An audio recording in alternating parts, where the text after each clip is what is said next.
Hello friends, break में तेजबी channel में आपका हार्दिक स्वागत है। आज हम सीखने वाले चैप्टर नंबर 2 पॉलिनोमियल की एक्सरसाइज 2.5 का लास्ट जो दो क्वेश्चन है, क्वेश्चन नंबर 15 एंड 16, उसको हम सीखने वाले हैं। बहुत इजी है, आपने फैक्टराइजेशन सीख लिया है आगे, इसलिए क्वेश्चन 15 और 16 आपको इजी ही लगेंगे। चलो क्वेश्चन रीड करते हैं। Give a possible expression for length and breadth of each of following rectangles in which their area are given. यहाँ पर हमें एरिया दिया है, किसका दिया है? रेक्टेंगल का एरिया। तो रेक्टेंगल का एरिया क्या आता है? Area is equal to length multiply breadth, या तो ब्रेथ मल्टीप्लाई लेंथ, अल्टरनेट लिख सकते हो। ओके, यहाँ कर दो हमें फैक्टर मिलने वाले हैं, क्योंकि पावर 2 है, हाईएस्ट डिग्री 2, यानी दो फैक्टर मिलेंगे। यहाँ पर दो ब्रैकेट में हमारा आंसर हो जाएगा, यानी कि किसी को भी हम लेंथ बोल सकते हैं और ब्रेथ बोल सकते हैं। ओके, मे बी पॉसिबल है। तो इस तरह से पहले हमें क्या करना पड़ेगा, यहाँ पर इसके फैक्टराइजेशन करना पड़ेगा। लेंथ और ब्रेथ फाइंड करने के लिए हमें पता चल गया है कि हमें क्या करना है, फैक्टराइजेशन करना है। तो फैक्टराइजेशन किसका करना है? तो डिग्री 2 यानी कि क्वाड्रेटिक पॉलिनोमियल है। तो इसकी मेथड याद कीजिए, हमने की थी क्वेश्चन 2.3 में, क्वेश्चन नंबर 4 में क्या करना था? फर्स्ट टर्म और लास्ट टर्म का मल्टीप्लाई। ओके, तो यहाँ पर मल्टीप्लाई बड़ा होगा। तो देखिए, मैं आपको एक थोड़ी सी इजी ट्रिक बता रहा हूँ। आपको क्या करना है, सिर्फ दोनों का मल्टीप्लाई ऐसे लिख देना है, 25 और 12 का। तो चलो, इसका मल्टीप्लाई मैंने लिख दिया ऐसे ही। उसके बाद क्या करना है, इसको हमें स्प्लिट कर देना है, इसका मल्टीप्लाई करना है और आंसर लाना है -35। ओके, वो तो हमें पता चल गया है, माइनस आंसर लाना है, -35 लाना है। चलो कैसे लाओगे, या तो प्लस करके लाओगे या तो माइनस करके लाओगे। ओके, तो यहाँ पर पहले मैं क्या कर देता हूँ, इसको फैक्टर लिख देता हूँ। तो 25 यानी उसको क्या लिख सकता हूँ मैं, 5 5 लिख सकता हूँ। उसके बाद 12, तो 12 को क्या लिख सकता हूँ मैं, पहले तो 4 3 लिखता हूँ। ओके, दूसरा भी लिख सकता हूँ, लेकिन अभी 4 3 लिख रहा हूँ। उसके बाद मैं चेक कर रहा हूँ, यहाँ से किसी को भी अल्टरनेट मल्टीप्लाई करके यहाँ पे मेरे पास 4 फैक्टर आ गए, 5 5 4 और 3। इन 4 डिजिट को ऐसे अल्टरनेट मल्टीप्लाई करता हूँ और फाइंड कर रहा हूँ कि मुझे 35 आंसर मिल रहा है कि नहीं। तो देखिए, 5 5 25 और 4 3 12। तो 25 में से 12 जाएगा तो 35 आएगा? नहीं आएगा। उन दोनों का प्लस करूंगा तो भी नहीं आएगा, तो पॉसिबल नहीं है। अब मैं क्या कर रहा हूँ, यहाँ पर देखिए, थोड़ा सा अल्टरनेट कर रहा हूँ। 5 को 4 के साथ मल्टीप्लाई कर रहा हूँ, तो 5 4 क्या हो जाएगा 20, और दूसरे 5 को 3 के साथ तो 15। तो इन दोनों का मैं प्लस करूंगा तो मुझे 35 आंसर मिल जाता है। ओके, लेकिन मुझे कौन सी साइन चाहिए? माइनस की चाहिए ना, यानी कि बड़े डिजिट को माइनस दूंगा। तो मुझे करना तो दोनों का एडिशन है। तो अगर आपको एडिशन करना हो तो दोनों को इक्वल साइन ही देनी पड़ेगी। तो दोनों को कौन सी साइन मिल जाएगी? Minus minus. तो यहाँ पर मुझे दो फैक्टर मिल गए हैं बिना मल्टीप्लाई किए। क्या करना है, अगेन रिपीट कर रहा हूँ, फर्स्ट और लास्ट टर्म का मल्टीप्लाई तो करना ही है, लेकिन हमें सिर्फ मल्टीप्लाई का फॉर्म लिख देना है। उसके बाद उसके फैक्टर निकाल देना है। 25 यानी 5 5 होगा, 12 यानी 4 3 होगा। ओके, अब मैं अल्टरनेट मल्टीप्लाई करता जाऊँगा और ट्राई करता जाऊँगा कि मेरा आंसर 35 आता है कि नहीं, प्लस या माइनस करके। तो 5 4 20 हो गया और 5 3 15। तो इन दोनों का प्लस करूँगा तो 35 हो जाएगा।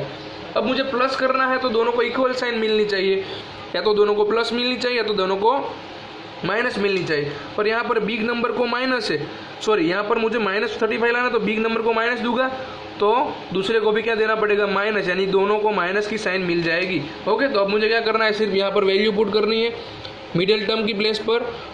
25a² तो एज इट इज इक्वल रहेगा, 35 की प्लेस पर क्या लिख देना है, -20a और -15a।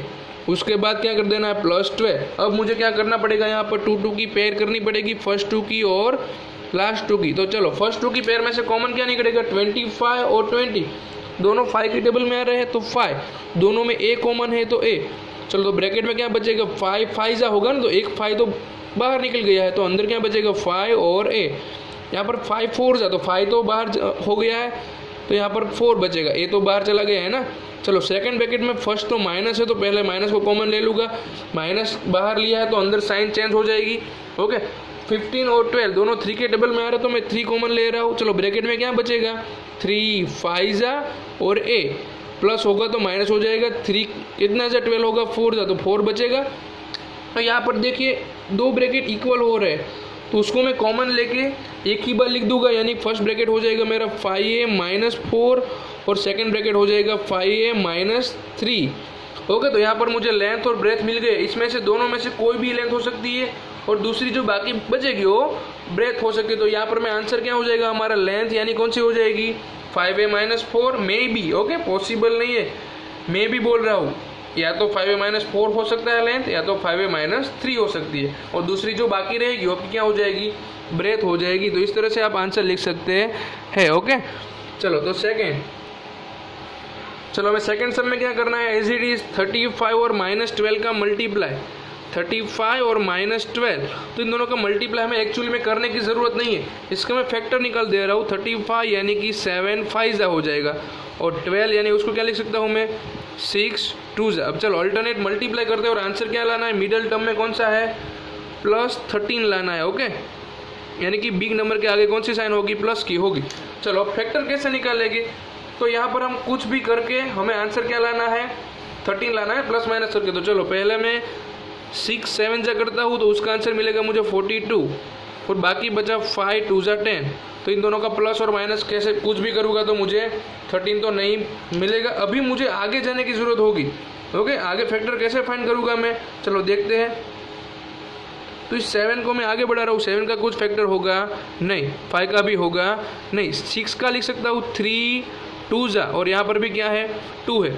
चलो अब दूसरी पेयर बना रहा हूँ, आप देखिए कैसे, 7 का किसके साथ मल्टीप्लाई करूँगा, 2 के साथ, 7 2 जा 14, और 14 2 जा 28, एक डिजिट मुझे मिल गया 28, बाकी कौन रहे, 2 टर्म रहे ना, 5 और 3, तो 5 3 जा क्या हो जाएगा 15। तो 28 में से 15 माइनस कर दूंगा तो मुझे 13 मिल रहा है, लेकिन माइनस करना यानी कि ऑपोजिट साइन होगी दोनों को, तो प्लस किसको मिल जाएगी, बिग नंबर को, और माइनस स्मॉल नंबर को। तो यहाँ पर मेरे फैक्टर कंप्लीट हो गए हैं। आप यहाँ पर अल्टरनेट मल्टीप्लाई करते जाइए तो आपको आंसर मिल जाएगा, ओके। तो मुझे मिडिल टर्म को स्प्लिट करके क्या लिखना है, 28y और 15y। चलो पुट करते हैं, 35y² plus 28y minus 15y minus 12। अब क्या करना है, यहाँ पर हमें 2 2 की पेयर बनानी है, फर्स्ट 2 की पेयर, उसके बाद सेकेंड लास्ट 2 की पेयर। चलो तो फर्स्ट 2 की पेयर में से दोनों किसके टेबल में आ रहे हैं, 7 के, तो 7 और y कॉमन ले लेंगे, तो 7 कितना जा 35 5 जा, और एक y बचेगा प्लस 7 4 जा। यहाँ पर माइनस है तो माइनस को तो कॉमन ले ही लेंगे। 15 और 12 दोनों किसके टेबल में आ रहे हैं, 3, तो 3 5 जा और y। अगर मैंने माइनस कॉमन लिया तो अंदर साइन चेंज हो जाएगी, कौन सी हो जाएगी, यहाँ पर प्लस हो जाएगी, और 3 4 जा। तो वापिस यहाँ पर जो इक्वल कॉमन ब्रैकेट दिख रहा है उसको मैं 1 टाइम लिखूंगा, और सेकेंड ब्रैकेट में क्या लिख दूंगा, 7y माइनस 3। तो इसका आंसर क्या हो सकता है, 5y plus 4 may be as a breadth and 7y minus 3 as a length, okay. इस तरह से हम आंसर लिख सकते हैं। यहाँ पर हमारी लेंथ क्या हो सकती है, मे बी, ओके। यहाँ पे मैं लिख सकता हूँ may be length is equal to 5y plus 4 and breadth is equal to कौन सी हो जाएगी हमारी, 7y माइनस 3, या तो इसका अल्टरनेट होगा, दोनों में से कोई भी एक हो सकता है। तो इस तरह से यहाँ पर हमारा क्वेश्चन 5 के 2 सम थे वो हमने देख लिए। अब हमें वॉल्यूम देखना है, तो चलो वॉल्यूम कैसे देखते हैं। चलो यहाँ पर हमें क्वेश्चन में दिया है कि what are the possible expression for the dimension of cuboid whose volume are given. तो क्यूबॉइड का वॉल्यूम क्या होता है आपको पता होना चाहिए। क्यूबॉइड का वॉल्यूम होता है length multiply breath multiply height, यानी कि हमें 3 डायमेंशन मिलने चाहिए, लेंथ ब्रेथ एंड हाइट। तो देखते हैं इसमें से 3 डायमेंशन कैसे मिल सकते हैं। यहाँ पर हमें क्वेश्चन दिया है volume is equal to 3x² minus 12x।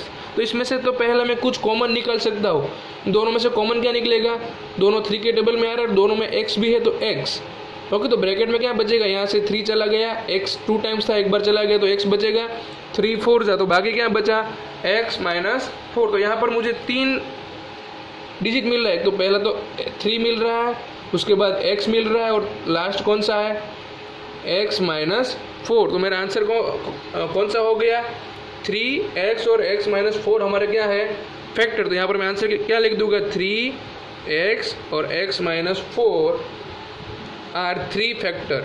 3 factor हो गए हैं हमारे जो पॉलिनोमियल थे उसके 3 factors, so they can be 3 dimension, okay. उसके लिए वो क्या है 3 डायमेंशंस है हमारे, लेंथ ब्रेथ है ना हाइट। अल्टरनेट कोई भी हो सकते हैं, कौन सी लेंथ है कौन सी ब्रेथ है और कौन सी हाइट है वो हम बता सकते हैं नहीं है, सिर्फ हमें ऐसा बता देना है कि जो यहाँ पे 3 फैक्टर्स है वो हमारे डायमेंशन है। चलिए यहाँ पर सेकंड है वॉल्यूम दे दिया है हमें 12ky² प्लस 8ky माइनस 20 की। तो सभी में कॉमन क्या दिख रहा है मुझे, पहले तो 12 8 और 20, तीनों टर्म 4 के डबल में आ रहा है तो 4 कॉमन ले लूँगा। उसके बाद तीनों टर्म में के भी कॉमन दिख रहा है तो के यानी कोई भी कांस्टेंट है, ओके, वेरिएबल नहीं है। के यानी कांस्टेंट यानी कि कोई भी डिजिट ही होगा तो 4 के साथ में ही रहेगा, ओके। हमें के को अलग नहीं करना है, के कोई वेरिएबल नहीं है, इसमें वेरिएबल कौन सा है, वाई है, ओके। तो के तो कांस्टेंट ही है। उसके बाद ब्रैकेट में कौन सा रहेगा, तो 4 3 होगा ना, के तो चला गया है, वाई स्क्वायर। उसके बाद प्लस 4 2 8, के तो चला गया है वाई, और माइनस 4 5 तो यहाँ पर ब्रैकेट बन गया है। तो यहाँ पर क्वाड्रेटिक पॉलिनोमियल बन गया है तो उसका मुझे क्या करना पड़ेगा, अगेन फैक्टराइज करना पड़ेगा।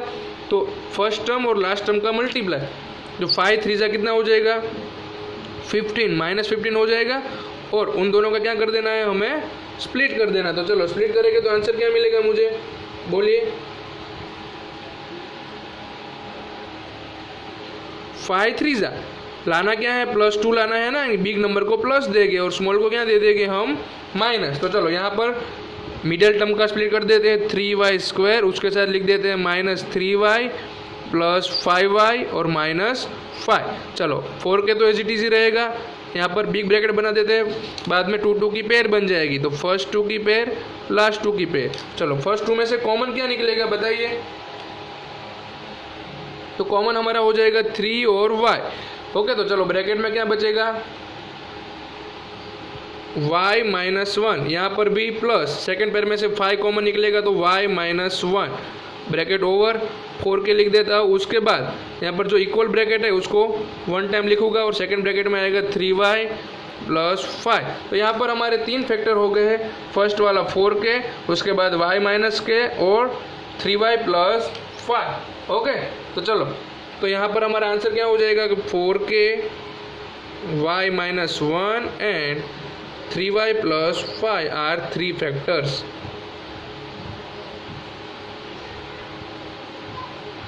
So they can be 3 dimension, okay. तो यहाँ पर हमारे 3 dimension length, breadth and height हो गई है। तो इस तरह से आप फैक्टराइज करके डायमेंशन फाइंड कर सकते हैं। यहाँ पर हमारा पॉलिनोमियल चैप्टर के सभी एक्सरसाइज फिनिश हो रहे हैं। अगर आपको कोई डाउट है तो आप मुझे कमेंट बॉक्स में बता सकते हैं। लेकिन इस चैप्टर को सीखना बहुत ही इंपॉर्टेंट है अंडरस्टैंड के लिए भी, और आगे 11 12 के लिए भी। फैक्टराइजेशन तो आपको हर एक समय करना ही पड़ेगा, तो ध्यान से सीखिएगा, और अगर समझ में ना आए तो मुझे बताइएगा। तो हम नेक्स्ट वीडियो में मिलेंगे, तभी तक के लिए गुड बाय, थैंक यू।